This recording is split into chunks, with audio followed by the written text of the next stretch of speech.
Al-Quran. Law anna ma fil ardi min syajaratin aqlam wal bahru yamudduhu min ba'di sab'atu abhurin ma nafidat kalimatullah innallaha azizun hakim. Ma khalqukum wa la ba'thukum illa ka nafsin wahidah innallaha sami'un basir. Asyhadu an la ilaha illallah wa asyhadu anna sayyidana Muhammadan abduhu wa rasuluh. Sallallahu ta'ala ala nabiyyina Muhammad wa ala alihi wa ashabihi ulil ahdi wal wafa ila yaumil mi'ad. Amma ba'du. Yang saya hormati pengasuh Pondok Pesantren Nabil Al-Fatah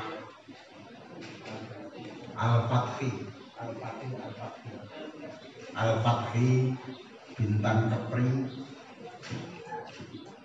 yang kami hormati Bapak Camat Bintang Timur, yang kami hormati tim pemikir Hamalatul Quran Bapak Kiai Haji Solehan, yang kami hormati Bapak Ketua Yayasan Nabil Al-Fathi, dan para kiai, ibu nyai, juga peserta wisuda tahfidz perdana pesantren Nabil Al-Fathi yang berbahagia. Juga tidak terlupakan pula para wali santri Pondok Pesantren Nabil Al-Fathi yang dijaga Allah Subhanahu wa ta'ala. Alhamdulillah wa syukurillah ala nikmatillah. Pada pagi hari ini Allah senantiasa menurunkan rahmatnya ke bumi Kepri ini, bumi yang berada di persimpangan juga perbatasan antara Indonesia dan bumi yang dimana tempat pertama kali masuknya agama Islam, yaitu di bumi Melayu. Namun menurut sejarah, Islam pertama kali masuk di Indonesia terdapat di daerah Melayu. Namun tumbuh kembang secara subur makmur setelah peradaban Islam itu disentral dari Jawa, yaitu dari kerajaan Majapahit. Maka tidak ayal lagi para habaib, para sayyid itu yang pendalungan Indo dengan suku Jawa. Maka oleh karena itu sangat berpengaruh besar di Indonesia ini peradaban asal istiadat itu lebih banyak istilah kejawennya, dikarenakan suku Jawa itu suku yang lebih dahulu mengenal adat yang itu banyak kemiripan dengan tata cara sopan santun yang hampir mirip dengan ajaran sunnah Rasul, yaitu ajaran kitabullah Al-Quranul Karim. Maka oleh karena itu, ketika Islam itu masuk ke keluarga besar Majapahit, langsung bisa diterima karena para aulia itu masuknya ke keluarga Majapahit pertama kali adalah memberikan penyelesaian di dalam permasalahan di dalam keluarga Majapahit. Dari situlah satu persatu dari keluarga besar masuk Islam, termasuk yang ditulis oleh sejarah legenda Joko Tingkir, yaitu Sultan Hadiwijoyo, Raja Pajang Demak. Itu adalah putra dari Lembu Peteng yang dinikahkan dengan Syarifah Fatimah dari Yaman, yang dengan misi Sunan Ngampel itu adalah raja terakhir Brawijaya V Majapahit yang bernama Lembu Peteng itu putra dari Raden Wijaya dengan istri seorang muslimah dari Sumenep, yaitu dari keluarga Joko Tole. Dan Joko Tole telah berhasil memenangkan Saimboro ketika Majapahit akan kedatangan tamu dari Cina membuat segaran tempat pemandian dan cuci perabot yang dikerjakan dalam waktu sepertiga malam. Akhirnya Joko Tole itu diberi kekuasaan dan diberi keleluasaan untuk mengajarkan agama Islam di wilayah Majapahit. Ditambah lagi Sunan Ngampel yang selama berada di Majapahit selalu memberikan siraman dengan Al-Quran, sehingga Sunan Ampel diberikan kebebasan untuk mengajarkan agama Islam melalui hikmah pemujizatan Al-Quranul Karim. Para hadirin yang saya muliakan, Hamalatul Quran ini semata menindaklanjuti perjuangan para aulia, perjuangan para ulama-ulama dahulu, para pahlawan-pahlawan yang merebut kemerdekaan, pendiri negara Persatuan Kesatuan Republik Indonesia.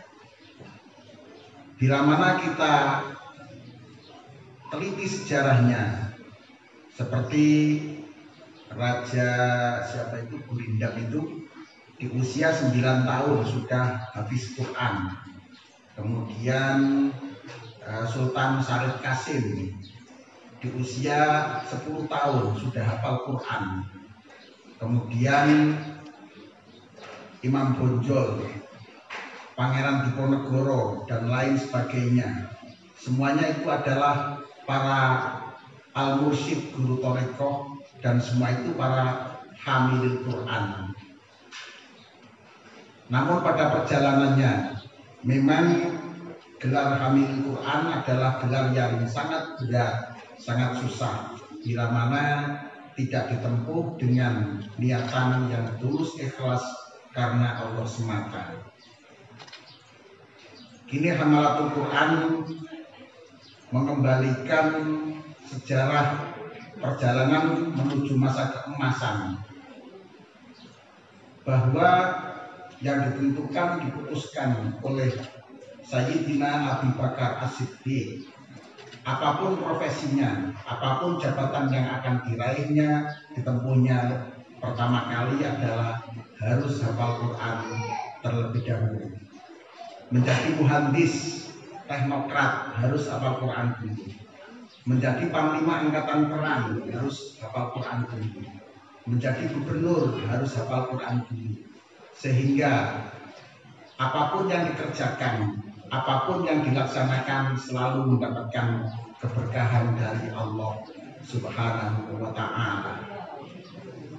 Kini Hamalatul Quran mendidik, mencetak para hamil Quran yang diupayakan semata-mata hanya memenuhi panggilan Allah Subhanahu wa Ta'ala, yang artinya menghafal Al-Quran diperuntukkan hubungan vertikal kepada Allah untuk mendapatkan inspirasi, untuk menciptakan inovasi ke depan negara kita menjadi negara maju yang selalu mendapatkan kemukjizatan keberkahan dari Al-Quran Karim. Hadirin yang saya muliakan, ketahuilah bahwa pesantren Nabil Al-Fatfi Bintang yang bersifat akulturasi dan kolaborasi.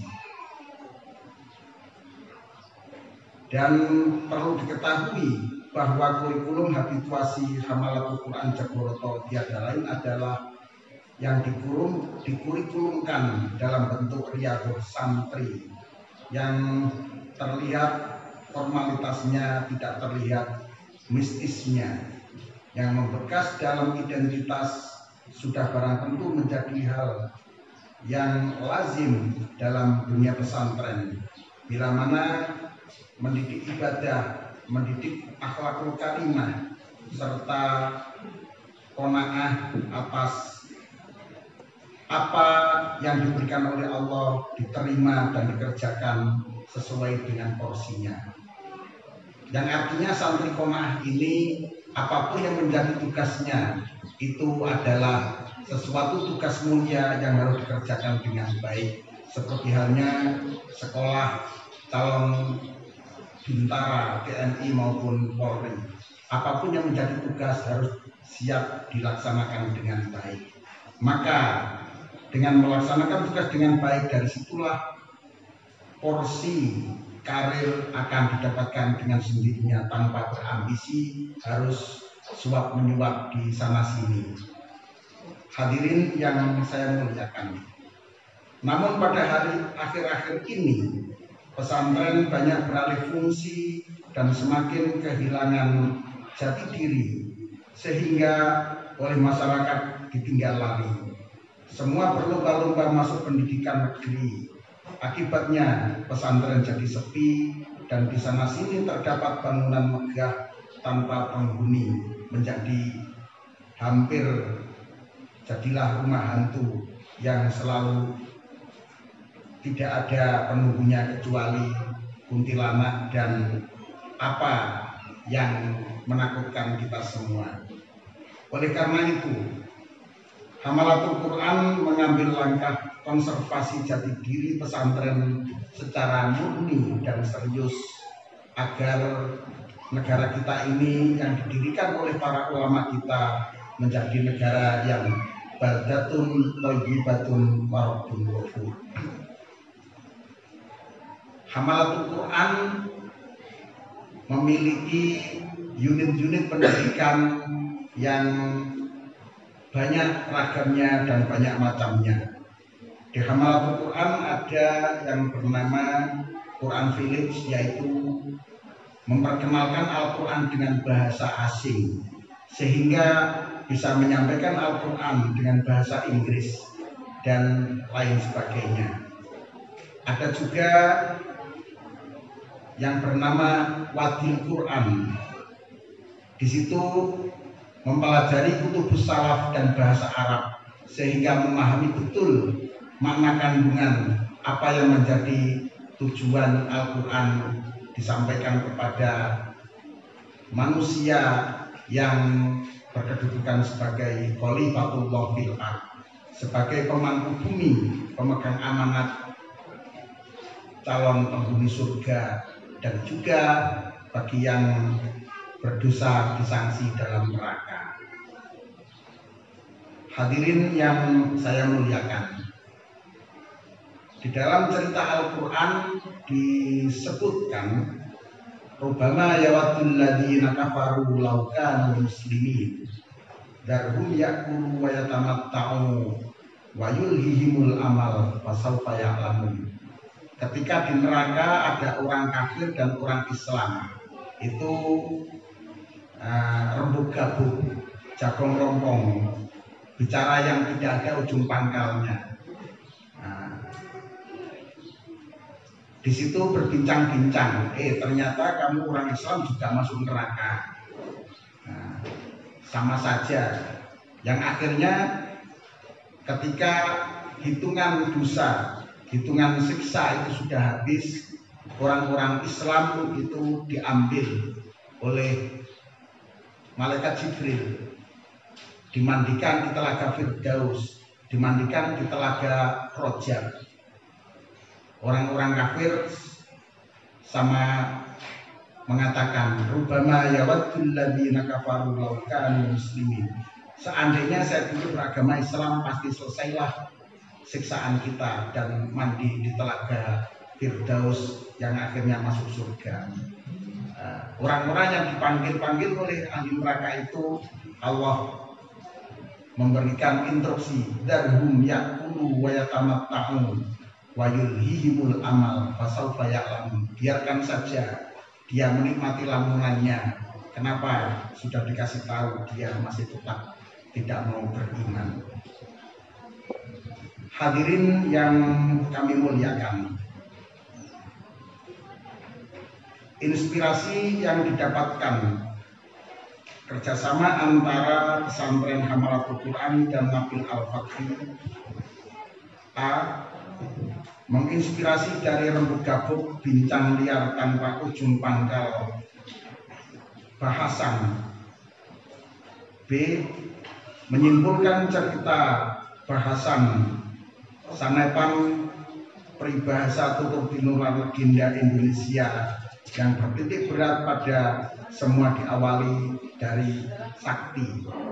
Para raja kita dulu, para pendiri negara kita, apapun yang ditempuh diawali dengan kesaktian terlebih dahulu. Untuk menjadi raja, untuk menjadi pejuang harus sakti terlebih dahulu. Maka sekarang sakti yang kita butuhkan adalah sakti akademisi, yaitu memiliki kemampuan teknologi serta memiliki kemampuan menginspirasi membuat inovasi yang datangnya langsung dari Allah Subhanahu wa Ta'ala. C. Mencipta inovasi sakti berarti bergengsi, berjati diri dengan segala fungsi, di mana kini dengan formula takaran yang pasti. Agenda Hamalatul Quran ini tiada lain adalah menciptakan kiat-kiat riyadhah, kiat-kiat tirakat yang dilakukan oleh para ulama kita dulu, yang disederhanakan, diformulakan agar mendapatkan ridho dari Allah, mendapatkan inspirasi dari Allah, dan bentuknya agenda-agenda yang bersifat formal, mendapatkan legitimasi dan mendapatkan dukungan dari pemerintah Republik Indonesia. D. Menumbuh kembangkan kreasi dengan pakem habituasi Jogoroto dengan agenda wajib tahajud, duha, muraqabah yang keseluruhan menggunakan makro khatam Al-Quran. Tahajud menggunakan makro setiap malam setengah juz khatam 2 bulan. Duha menggunakan makro setengah juz khatam 2 bulan, dan muraqabah setiap hari Kamis khatam Al-Quran. Dan kita semua yakin ketika seorang hamba menghatamkan Al-Quran, ma min qaumin fi majlis fi baitin min buyutillah yatluna kitaballah wa yatadarasunahu illa nazalat alaihimus sakinah. Ketika hamba itu menghatamkan Al-Quran di suatu rumah atau rumah Allah, maka turunlah 60.000 malaikat yang berdoa kepada Allah agar ketentraman itu tiba di tempat itu. Pesantren Tahfidz Nabil Al-Fatih Bintan yang menjadi bagian dari Hamalatul Quran Jogoroto, yang berfaham Ahlus Sunnah wal Jamaah, berfaham serba Jogoroto, asas Jogoroto, menjaga secara merata di segala bidang dengan menghimpun rumpun berbagai potensi lidi dengan ikat sanubari hati suci yang Qurani, dipuji, diikuti dengan cara imitasi, peniruan yang persis, referensi yang dijadikan dasar ikutan, aplikasi penampakan dan perwujudan dari hulu menuju hilir yang semula kita jalankan dengan rombongan, yaitu rombongan pesantren Hamalatul Quran yang menunjuk pesantren Nabil Al-Fatih dalam bidang tahfidzul Quran. Semoga kita di dalam menjaga Al-Quran, mempelajari Al-Quran, apapun yang menjadi program kita ke depan, Allah memberikan kemudahan di segala bidang, juga keberkahan berkat kemukjizatan Al-Quranul Karim. Kiranya sekian yang bisa saya sampaikan. Semoga pesantren Nabil Al-Fatih ini selalu dalam lindungan Allah Subhanahu wa Ta'ala ila yaumil qiyamah. Kurang lebihnya mohon maaf. Wassalamualaikum warahmatullahi wabarakatuh.